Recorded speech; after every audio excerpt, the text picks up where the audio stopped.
Hello and welcome to another one of these ADD videos. Today we're going to look at the concept of the chain rule. Whenever you're taking derivatives and there are multiple expressions being added, subtracted under a common exponent, or the argument of a trig expression, you need the chain rule. So here are some examples. See how this is added, subtracted, raised to the third power? You can't just do the normal power rule. You have to do the chain rule, okay, because of that plus sign. If that 3 wasn't there, you could do the power rule twice and you'd be done, but that 3 changes things. Same thing here. For this one, you'd have to rewrite it first as 1 minus 2x to the 1 over 2 using algebra rules. If you remember, b over, or a over b. And if there's nothing there, there's a 2, and if there's nothing here, it's understood to be a 1. And then also a trig example, because of that 2 right there, it's a trig chain rule, or because of that 3 right there. That's the same thing as saying cosine 4x cubed.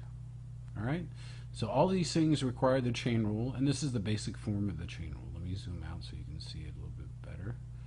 So if I have something raised to a power, you bring that exponent, that power, down in front, just like it was an x, rewrite the expression with no change, subtract 1, and then multiply by the derivative of the inside. So step 1, again, treat this as if this was an x squared. What do you do with x squared?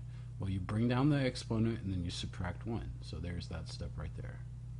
Okay, minus 1. Notice that the stuff in here does not change.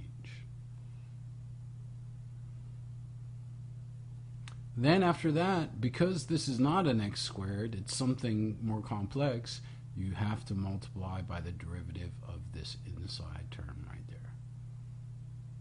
That's basically it for the chain rule. Take the derivative of the outside, don't change this expression, leave it the same, then multiply by the derivative of that internal expression.